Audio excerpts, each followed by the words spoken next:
Hey everybody, long-time seller here, and I want to cover a topic and a little bit off my line of work, but not necessarily at all. It kind of goes together, but it's a different business model, and let me explain to you how this business model works. And I understand, I know all of y'all have been around, all you clothing sellers, and not any people that aren't even clothing sellers. You're driving around and you pull into a shopping center, a grocery store, strip mall or whatever, something like that, and you see those bins for donations, all right? Those are not charities. There are some that are charities, and the ones that are charities are listed, okay? But the majority of those are not charities. Those are businesses.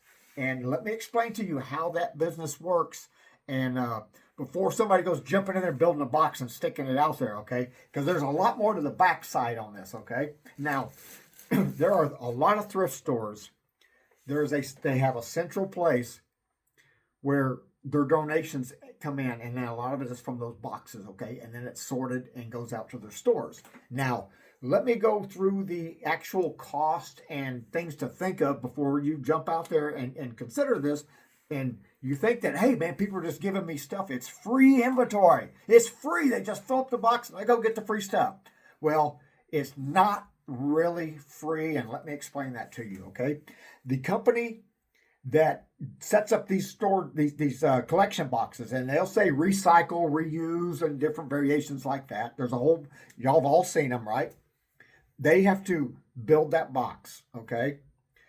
They have to negotiate with the shopping center, mall, whatever property they're going to sit those on. They have to negotiate a deal. Sometimes they're free.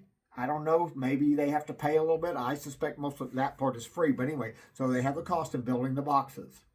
They have to go out and negotiate deals. That's time to go do that.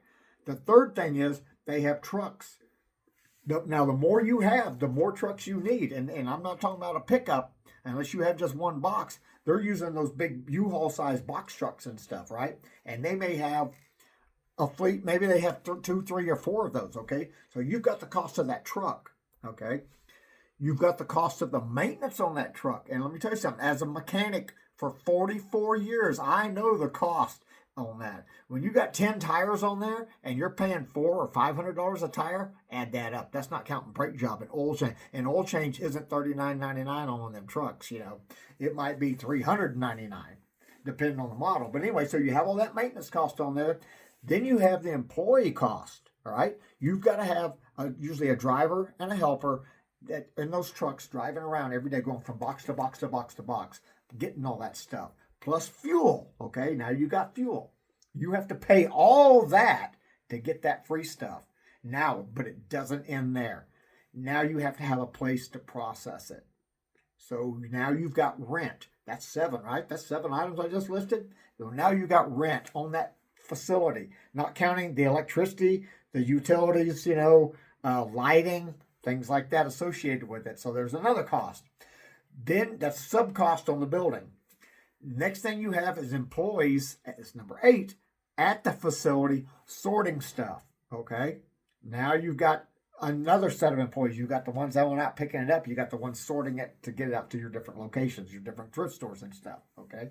Now they've got all the stuff that they're going to sell to their stores, sorted and divided, ready to go. The trucks have to go pick that up and take it and drop it off to the stores in addition to picking up all the other stuff. Now, another cost you have is disposal.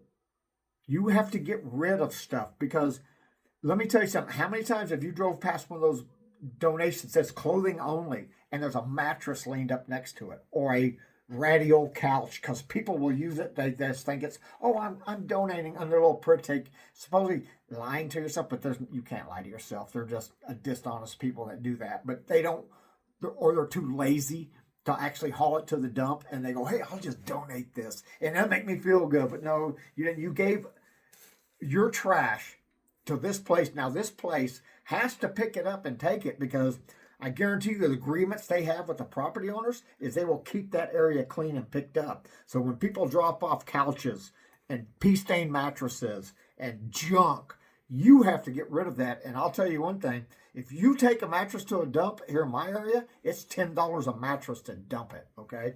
Now, so those facilities, they're going to have a big trash bin or a compactor, which costs. You're going to have to pay to get that big dumpster there, and then you're going to have to pay to have it hauled off each time to the dump. And let me tell you something, it's not 30, 40, 50 bucks. It's hundreds and hundreds of dollars each trip to have one of those dumped. If you have a 20 or 40 yard open top and you're filling that thing up twice a week, that could be $600, $700, $800 a week in just trash expense.